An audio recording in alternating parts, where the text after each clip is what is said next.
My name is Matthew Taggart. Without a doubt, one of the biggest influences in my life is Star Trek. Because of it, I became a filmmaker. When I was in middle school and in high school, my brother and I, as well as a group of our friends, set out to make our own Star Trek series. It was called Star Trek Rutledge. At the time, Star Trek was at its peak. First Contact had come out, Voyager was on the air, and the Dominion War was just heating up. I don't think any artistic endeavor has fueled my imagination more than Deep Space Nine. It's fair to say I'm obsessed with it. It influences my creative decisions all the time. Engineering, can you confirm? When we started making our show, it was about a crew who investigated temporal anomalies. But when we became obsessed with the Dominion War, it became our own little companion piece to Deep Space Nine. These were made in the days before easy video editing, back when you had to use 2 VCRs. As a result, most of the footage has been lost to the ages. But in the spirit of what they were originally intended to look like, I've loosely edited them together, throwing in shots from Voyager and DS9 to give some semblance of order.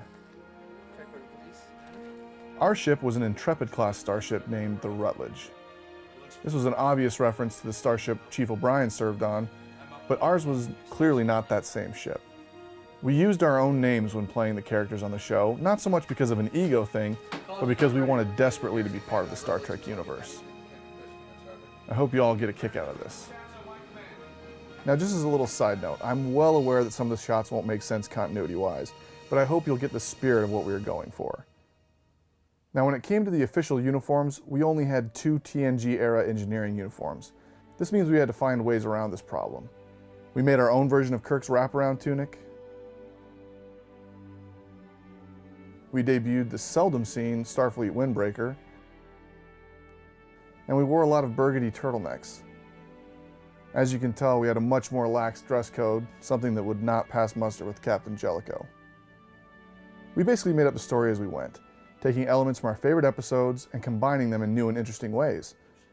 Very good. On screen. Since it seemed like they were always ejecting the warp core on Voyager and in Star Trek Insurrection, we tended to eject the warp core almost every episode. Prepare to eject the warp core at my next command. Authorization Taggart, Alpha 1-1. Prepare to eject the warp core! Prepare to eject the warp core! Aye, Captain. Can we eject the core? Aye, sir. You gotta do it now. Eject! Eject warp core! Aye, Captain. Warp core ejected. Slowing. Good work, people. Another thing we were slightly obsessed with was detaching the saucer section. We're gonna have to detach the saucer. I don't know if the inventors of the Intrepid-class starship intended for the saucer to separate, but our AMT model actually kind of looked pretty cool when we separated the saucer, and so we thought it would be something that we'd want to incorporate. Sadly, I can't find any of that footage. Our first episode was made before we finished building the bridge, so there's blankets and other items covering the walls. And although this is our most complete episode, it's also our most rough. The basic premise is that somehow Captain Taggart's holodeck simulation of post-World War III Earth sent the ship back in time to that date. While in orbit, we discover a transponder signal from a runabout. During our investigation, our chief engineer is captured and we're forced to rescue him and retrieve the runabout. There's lots of moments where we're clearly just mimicking what we'd seen on TV, with dialogue lifted straight from the series or films. Course heading? Out there. That way. We also had to bribe people to be on the show. Our original science officer, Mr. Gutrow, wouldn't actually film unless we let him use his tactical outfit and paintball gun. So we built the story to suit the need. Consequently, it doesn't make much sense, but we were off and running. On our next voyage, the bridge is still incomplete, but it's in the configuration that will be more familiar once we actually finish it. This episode sees Captain Taggart and Prater taken to the Mirror Universe, where their crew run a ship called the Revolution for the Rebels.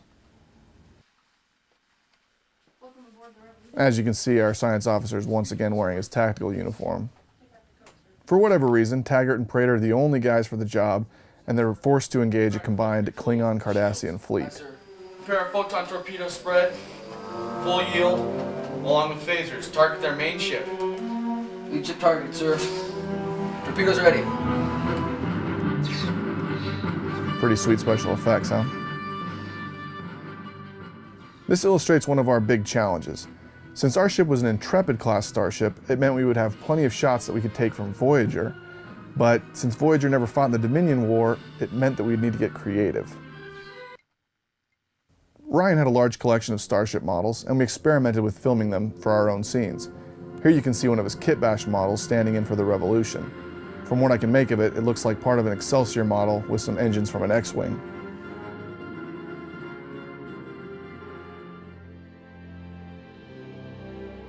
This next episode was filmed shortly after we completed construction on our bridge set. In order to build this, we actually had to ride down to our Dairy Queen and steal refrigerator boxes, awkwardly carrying them on our backs while we rode our bikes back to my parents' house to spray paint them. All ship systems are ready to go for launch. Very good. Prepare to leave space dock in 1 hour. Aye, sir. This is our Chief Science Officer and Chief Medical Officer, Pat Riley. We also brought on board a new science/medical officer and finally got a first contact style uniform. I had to mow a lot of lawns to afford that uniform, but we were thrilled to have it. We'd gotten a hold of a sticker book from the motion picture, as well as the one that Okuda's and Doug Drexler put out. We were able to decorate our bridge using those stickers. Additionally, we had several books that documented the making of the first 3 Next Generation films and Star Trek Voyager. From that, my brother was able to make us some pretty slick control panels. Most major ship functions are routed through this station.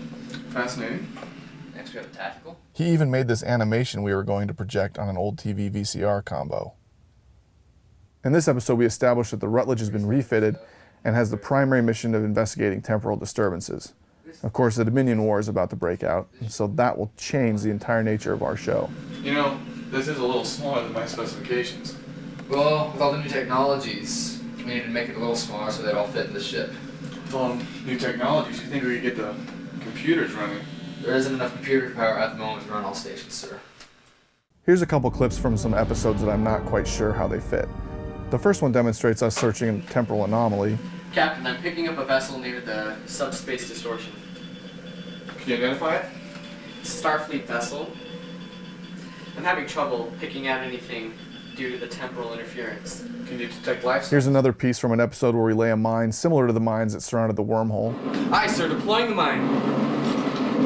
And here's a clip where we see Captain Taggart enjoying an Indiana Jones simulation on the holodeck.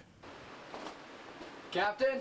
We figured he might still be popular enough in the 24th century to warrant his own holodeck adventure. Plus, we just loved Indiana Jones. What is this, anyways? It's an Indiana Jones simulation. A friend of mine built it back at the academy. Sounds exciting. It is. We did film a scene that showed Captain Taggart and Captain Prater during Wolf 359, where they both served as engineers. We thought this might explain a little bit of their backstory and where their friendship originated. Automation system offline. I'm not sure where this fits in any particular episode, but it's a fun sequence. That person hiding behind that panel who just knocked a bunch of things down on me is actually my friend Bryce. I've worked with Bryce throughout the years since then. He's made appearances in many of my short films. My favorite episode is sadly our last. This episode essentially blends the stealing of the Enterprise from Search for Spock with the DS9 two-parter In Purgatory's Shadow and By Inferno's Light. This episode was set in the early months of the Dominion War. The Rutledge has been dry docked for repairs after the Battle of Sector 001 that you saw in First Contact.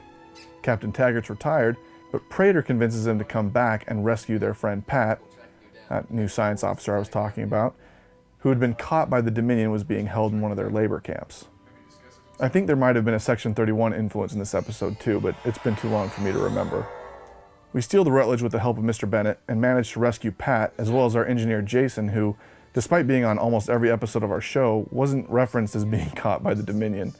This is one of our nice little continuity errors. We make it back to the ship and are chased by a Dominion fleet. Eventually we would have detached the saucer and crash landed on a planet. We actually filmed that sequence, but as I said, I wasn't able to find any of that footage.